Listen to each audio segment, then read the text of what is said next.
Hi, this is Miss Lindberg, and this is a quick tutorial on how to use some of the literary sources in Galileo to find what you need for the second paper in American Lit.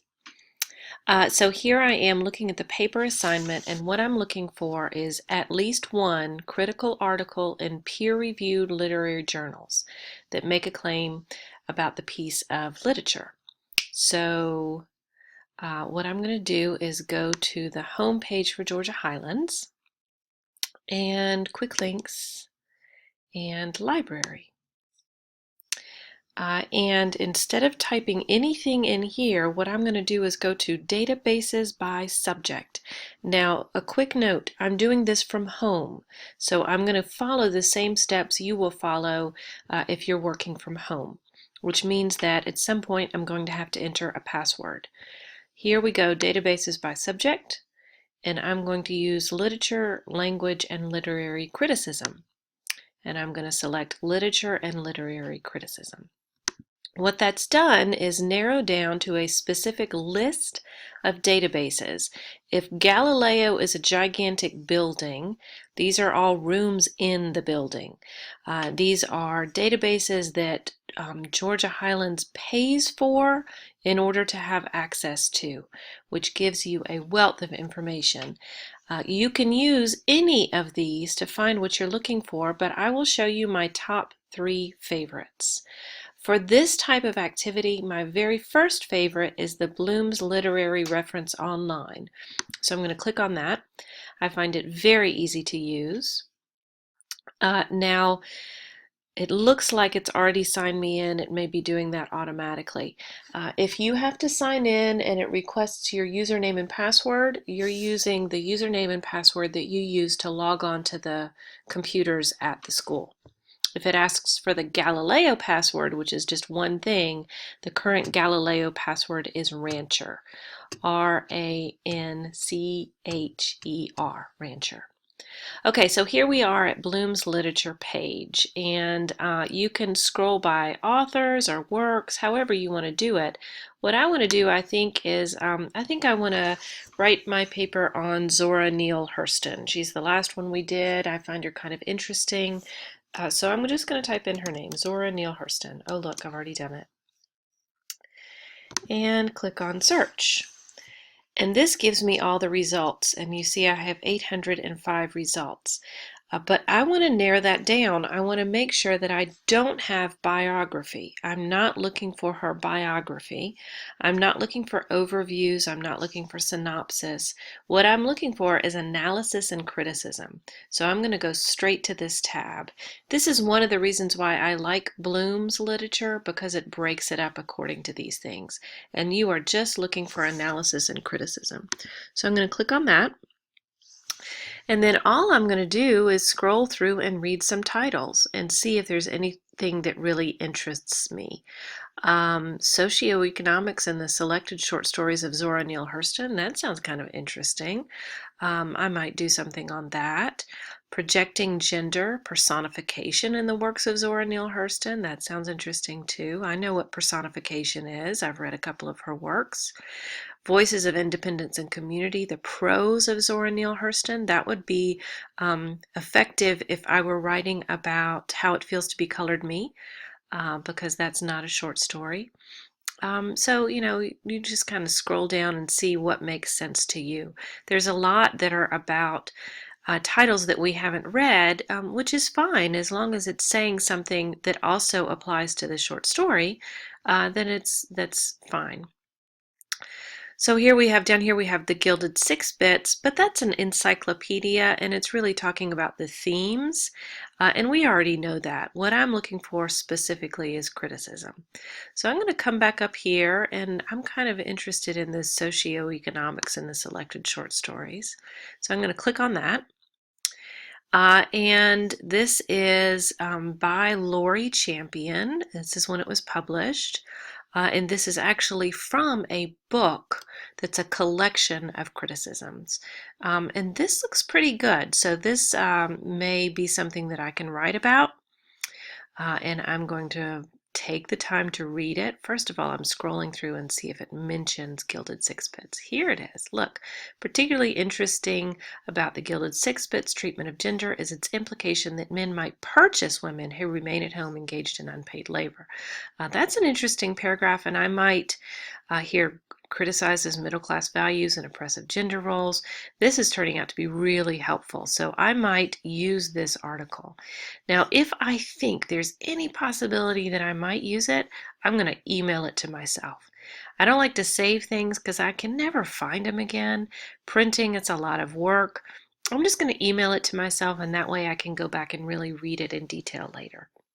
This is the way I do it. If I have anything that looks remotely interesting, I'll just click on email it to myself, and then later when I have time, I'll go back and sort of scan through them all and see what I want to use.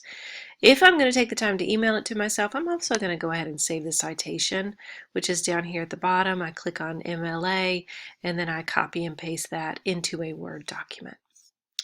So there's one resource. Now I'm going to go back. I'm going to hit back about a bazillion times just so it does it the way I want to do it to show you. And now we're back on this long list from Galileo again. And the next one I'm going to show you is like the top of the top, cream of the crop for literary reference and literary studies. If you're an English major, JSTOR is where you will live your life. You'll spend so much time in this database. And we're going to use it too for Zora Neale Hurston. Oh, look at that. Zora Neale comes right up. It's almost as if I've done this before. Each one of these databases has the same basic organizational structure. It has a search bar, it has different ways you can modify, it has citations, and it has different ways that you can save the material. It's just that each one, like I said, if Galileo is a building and each one of these databases are different rooms in that building, each room is organized a little bit differently. Each room is arranged a little bit differently, but they all have the same basic information. Some of them have access to different articles, and that's why you search more than one. So here I have 4,000 results for Zora Neale Hurston. I don't need that many. I think I'm going to do search within results and gilded sixpence and go ahead and search again. So now I have 210, which is much more manageable, and I would actually probably just start scrolling here. Look at this, Waste and Whiteness, Zora Neale Hurston and the Politics of Eugenics. That's pretty interesting. Here is an article about a play that I have not read, so I'm just going to skip right over it.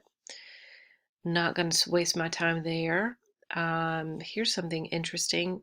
Die Talken Game, the creation of psychic space in selected short fiction of Zora Neale Hurston.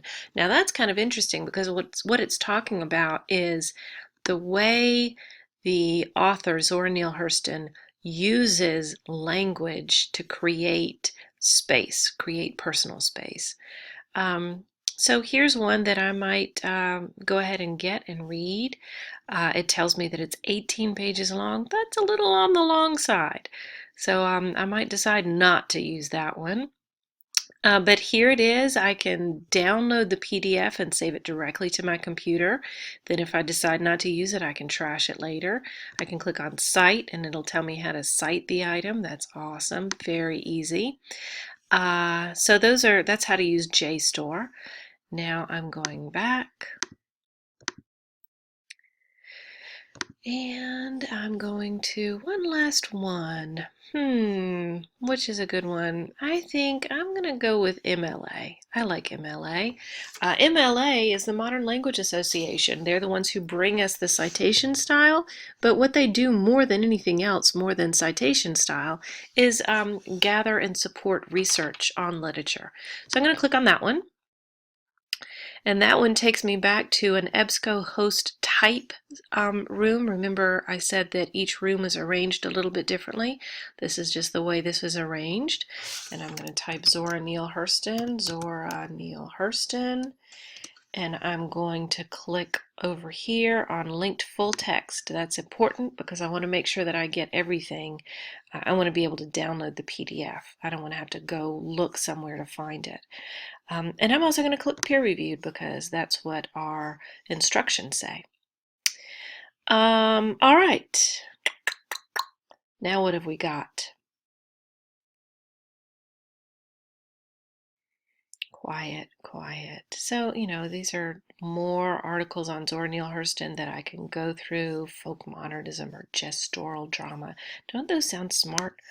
This is the kind of smart that I always want to be. Okay. Ooh, look at this. This is totally off the wall, but look at this. Narrative frames, the poetics of rhetorical transformation in Charles Chestnut and Zora Neale Hurston. That would make an interesting paper. You could write about that, especially if you were into Charles Chestnut from our previous unit. That would be fine. So that's talking about how they each use language or use that frame story to achieve what they want to achieve. And there's also some others. Oh, look, this ain't Gimme Florida. Zora Neale Hurston, their eyes were watching God. And you can also look at these and see how long they are. Let's come back to this one. This is a lot of pages too, 92 to 126. That's helpful to be able to know how long the thing is that you're getting into.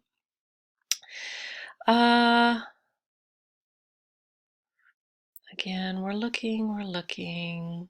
This is exactly the way it goes. You are seeing the sausage being made, folks. You are seeing how this works. Oh, look, here's something specifically about the gilded sixpence. Racial currency, Zora Neale Hurston's The Gilded Sixpence and the Gold Standard Debate. Interesting. Hey, if you're into economics or business, this might be something that would work for you. I'm talking about the treatment of money, the relationship to the gold standard. Now let's see, where is this thing? PDF full text right there. I'm going to go ahead and click on it and look at it. Yeah, it's 26 pages long. Again, that's long. But probably worth it. Oh, look, these pages are kind of small pages. So if I got an article this long, I would read it, but I might also read it quickly and just see how in depth I need to go with it. And you can also click over here, that little yellow thing, that's citations. So that'll tell you how you need to cite it. Again, perfect. So I hope this all makes it a little bit easier for you in order to be able to complete this assignment. Let me know if you have any questions. And again, you can watch this as many times as you want to remember how to get into those databases. Good luck and enjoy.